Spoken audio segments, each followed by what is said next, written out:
सभी का स्वागत है। और आज हम बात करेंगे बुलेट ट्रेन प्रोजेक्ट की। जी हाँ, गुजरात में बुलेट ट्रेन के लिए काम जोर शोर से चल रहा है, काफ़ी काम हो रहा है। और हम मौजूद हैं साबरमती में बुलेट ट्रेन के लिए, Mumbai Ahmedabad bullet train project के लिए साबरमती मल्टी मॉडल हब ये बनाया जा रहा है। और इसकी झलक आप देखते हैं तो ये साबरमती मल्टी मॉडल हब जो कि महात्मा गांधी के दांडी यात्रा पर उसकी थीम पे आधारित है, वो म्यूरल्स, वो बड़ी बड़ी तस्वीरें आपको साबरमती मल्टी मॉडल हब पे साफ नजर आएंगी। उस दांडी यात्रा की वो पूरी झलक आपको इसके थीम पर नजर आएगी। तो ये मल्टी मॉडल हब है, बुलेट ट्रेन प्रोजेक्ट है। और हम मल्टी मॉडल हब क्यों कह रहे हैं, क्योंकि यहाँ से जो मुसाफिर बुलेट ट्रेन स्टेशन जाना चाहता है वो आसानी से जा सकता है। जिस मुसाफिर को मेट्रो स्टेशन जाना है उसकी कनेक्टिविटी भी यहाँ से मिलेगी, जिसको यहाँ से बस डिपो जाना है वो भी जा सकता है। तो मल्टी मॉडल, आपको जो भी यहाँ से जिधर भी जाना है आप आसानी से जा सकते हैं। मान लीजिए आप साबरमती रेलवे स्टेशन आए और वहाँ से आप इस मल्टी मॉडल हब के जरिए मेट्रो स्टेशन जा सकते हैं। आप बुलेट ट्रेन से अगर आते हैं तो बुलेट ट्रेन से अगर आप उतरे और आपको साबरमती भारतीय रेलवे का स्टेशन जाना है तो वो भी आप जा सकते हैं। ठीक इसी तरीके से अगर आप बस पकड़ना चाहते हैं तो बस डिपो भी आप यहाँ से जा सकते हैं। तो सब कुछ वो सुविधा, वो कनेक्टिविटी, मल्टी मॉडल कनेक्टिविटी यहाँ पर दी गई है।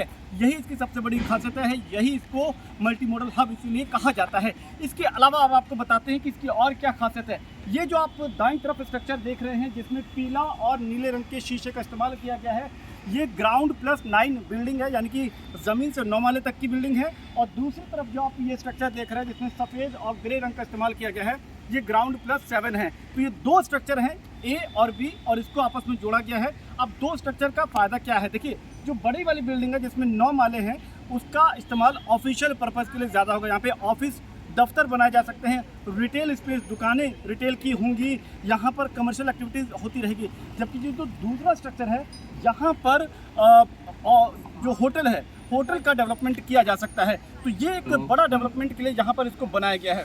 तो जो ग्राउंड प्लस 9 वाला स्ट्रक्चर है उसका इस्तेमाल तो ऑफिस के लिए है, जो ग्राउंड प्लस 7 है इसका इस्तेमाल यहाँ पर होटल पर्पज़ के लिए किया जाएगा। और अब आप जो नीला स्ट्रक्चर देख रहे हैं जिसपे नीली धारियाँ बनी हुई हैं, यहाँ अंडरग्राउंड प्लस 3 ये 4 लेवल की पार्किंग है जिसमें 1500 से ज़्यादा गाड़ियाँ आ सकती हैं। तो ये बड़ी पार्किंग स्पेस यहाँ पर दी गई है। इस मल्टी मॉडल हब के ठीक बगल में ही साबरमती का स्टेशन, जो बुलेट ट्रेन स्टेशन है, वो आ रहा है।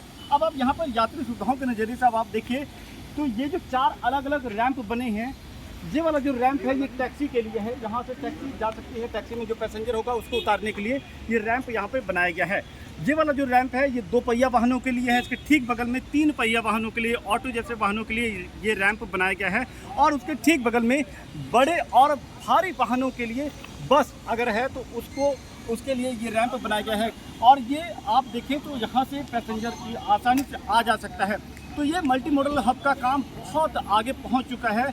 मई 2019 में इसका कंस्ट्रक्शन शुरू हुआ था और तकरीबन 332 करोड़ रुपए की लागत से 3.5 हेक्टेयर में ये मल्टी मॉडल हब बनाया जा रहा है। और संभवतः, क्योंकि रेल मंत्री का ये कहना है कि ये बहुत जल्द बन के तैयार होगा, संभवतः ये जनवरी-फरवरी 2023 में मल्टी मॉडल हब बन के तैयार हो जाएगा। और इसके ठीक बगल में ही साबरमती के बुलेट ट्रेन स्टेशन का काम भी जोर शोर से चल रहा है। तो कुल मिलाकर के बुलेट ट्रेन की दिशा में गुजरात के कम से कम हिस्से में बहुत तेज़ी से काम चल रहा है। और ये माना जा रहा है कि जब भी गुजरात में ये बुलेट ट्रेन का काम जो बिल्कुल नज़दीक पहुंच जाएगा, बुलेट ट्रेन की पहला चरण कम से कम गुजरात में उसकी शुरुआत हो पाएगी और आप उसमें सफ़र ज़रूर कर पाएंगे।